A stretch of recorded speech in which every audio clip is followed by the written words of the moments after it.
दोस्तों, आज की सबसे पहली और बड़ी खबर। रांची के तुपुदाना में हुई बड़ी वारदात, युवक युवती की हत्या से फैली सनसनी। रांची के तुपुदाना ओपी क्षेत्र के हुलहुंडू पुल के समीप युवक व युवती की लाश मिलने से सनसनी फैल गई। आशंका जाहिर की जा रही है कि इनकी हत्या कहीं और करके यहाँ लाश फेंक दिया गया है। दोनों के शरीर पर गंभीर चोट के निशान हैं। बताया जा रहा है कि दोनों के बीच प्रेम प्रसंग चल रहा था, इसी के कारण इनकी हत्या की गई है।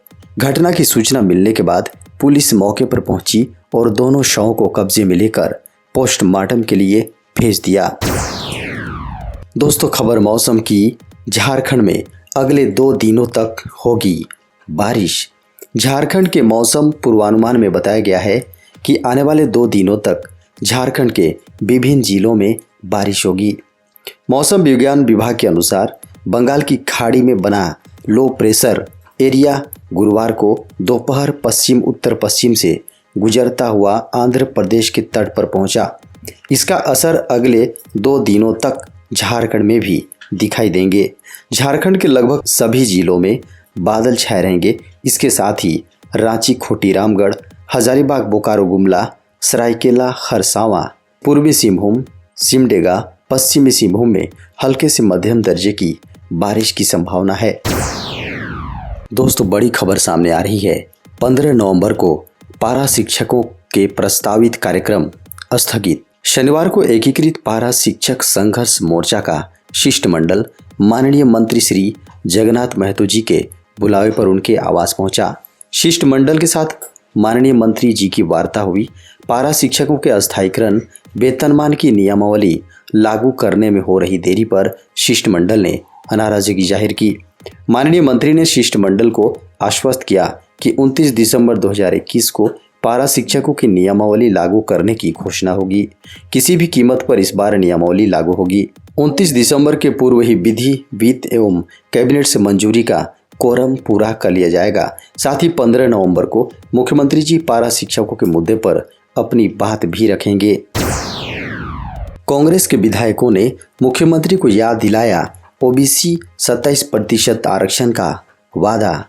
झारखंड कांग्रेस के विधायकों ने झारखंड के मुख्यमंत्री श्री हेमंत सोरेन से कहा है कि चुनाव घोषणा पत्र में किए गए वादे के अनुसार ओबीसी के लिए 27% आरक्षण लागू करने की दिशा में ठोस कदम उठाएं।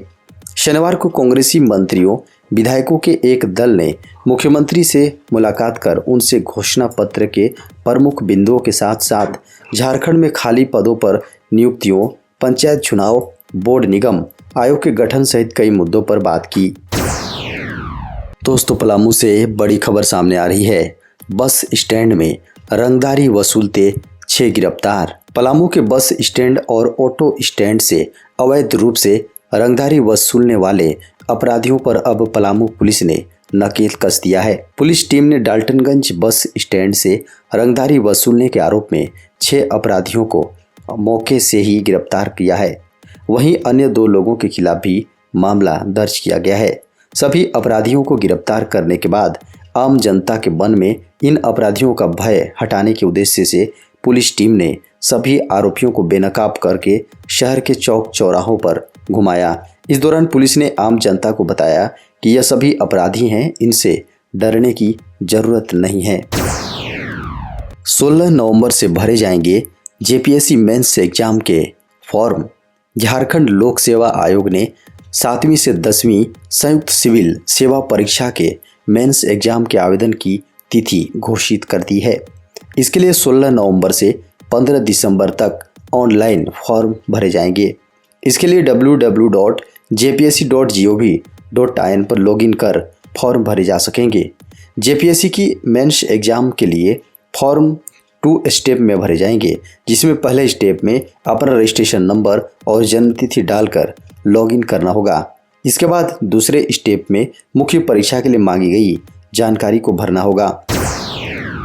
हजारीबाग में अवैध रूप से संचालित मिनी गन फैक्ट्री का उद्भेदन। हजारीबाग जिले के विष्णुगढ़ थाना क्षेत्र के एक घर में छापेमारी कर पुलिस ने अवैध रूप से संचालित मिनी गन फैक्ट्री का खुलासा किया है। छापेमारी के दौरान पुलिस ने देसी बंदूक, देसी कट्टा व हथियार बनाने का सामान बरामद किया है। मिनी गन फैक्ट्री से 2 आरोपियों को भी हिरासत में लिया गया है। बिहार के मुंगेर से पकड़े गए आरोपियों की निशानदेही पर पुलिस ने बड़ी कार्रवाई की है। बता दें कि बिहार एसटीएफ की टीम ने मुंगेर से 5 आरोपियों को गिरफ्तार किया है। इन आरोपियों की निशानदेही पर हजारीबाग में छापेमारी की गई।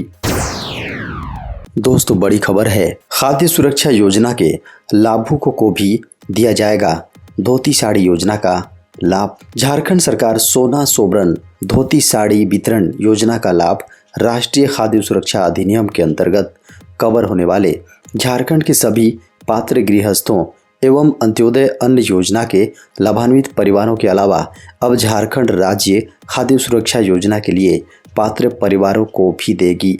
बता दें कि झारखंड में गरीबी रेखा से नीचे रहने वाले परिवारों को धोती, लुंगी और साड़ी देने के लिए मुख्यमंत्री हेमंत सोरेन की सरकार ने धोती साड़ी योजना की शुरुआत की है।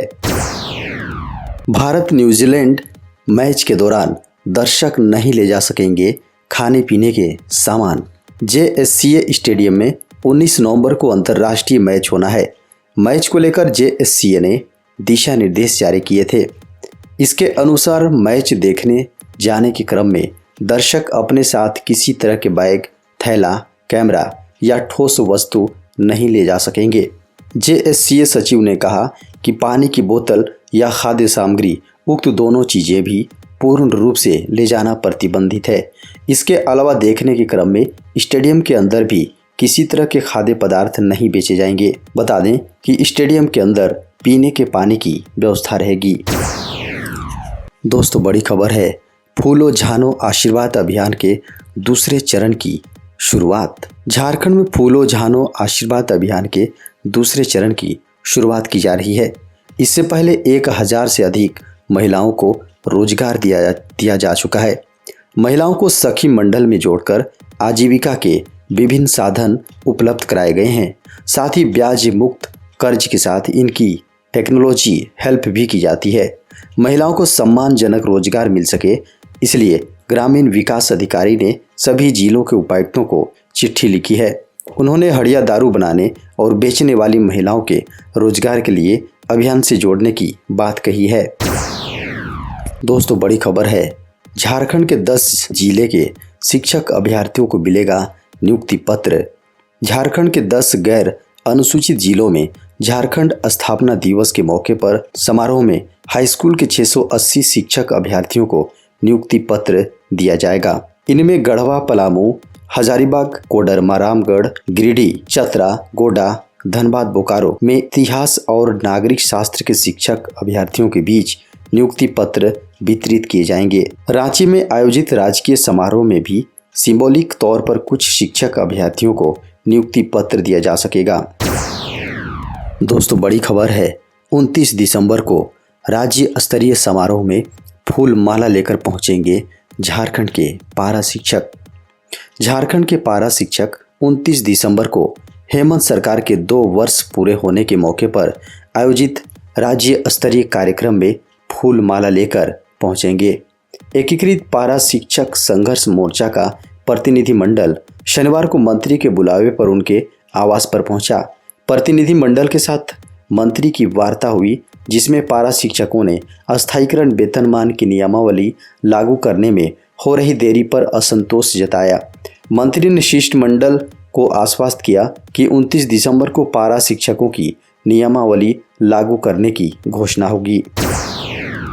रेलवे मंत्रालय ने स्पेशल ट्रेन और बढ़े किराए को किया खत्म। रेलवे किराए में बढ़ोतरी को लेकर यात्रियों के नाराज होता देख रेलवे ने शुक्रवार को एक आदेश जारी कर मेल एवं एक्सप्रेस ट्रेनों के लिए विशेष का टैग हटा दिया है और महामारी से पहले का किराया तुरंत बहाल कर दिया है। आपको बता दें कि कोरोना संक्रमण के कारण लागू लॉकडाउन में ढील देने के बाद से रेलवे केवल विशेष यानी स्पेशल ट्रेनें ही चला रहा है।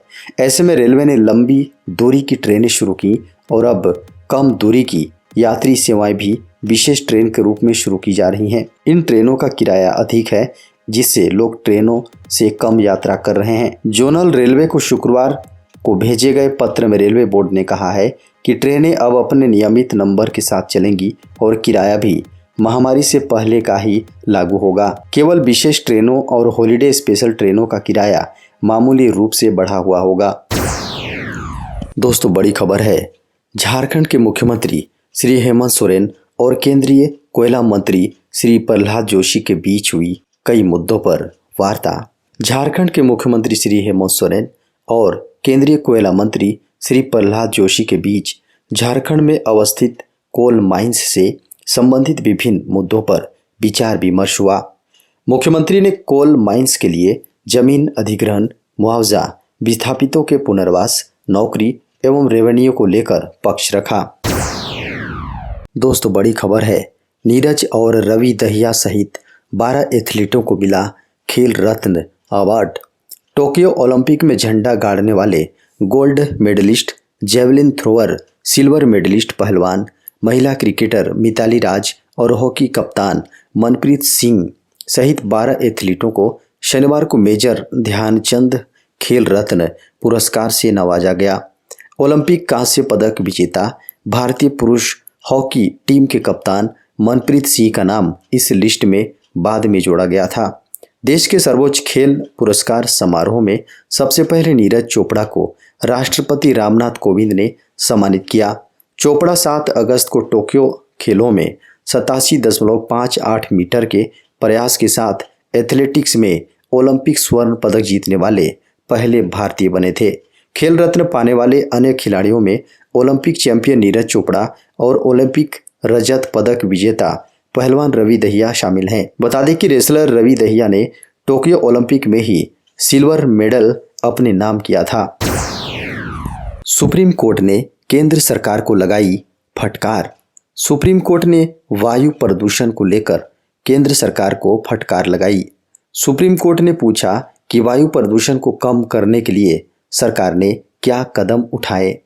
चीफ जस्टिस एनवी रमन्ना ने केंद्र सरकार के सामने अपनी बात रखते हुए कहा कि वायु प्रदूषण एक गंभीर स्थिति है, हमें घर पर भी मास्क पहनने पड़ सकते हैं। कोर्ट ने केंद्र सरकार को वायु प्रदूषण से निपटने का उपाय निकालने को कहा है। सुप्रीम कोर्ट ने केंद्र सरकार से कहा कि दिल्ली में वायु प्रदूषण गंभीर मामला है, अगले 2 से 3 दिनों में हालात और खराब हो जाएंगे, अभी तत्काल इसका हल निकालें। सुप्रीम कोर्ट ने आगे कहा कि आपको इस मुद्दे को राजनीति और सरकार से परे होकर देखना होगा, कुछ ऐसा समाधान निकालना होगा जिसे 2 से 3 दिनों में बेहतर महसूस किया जा सके।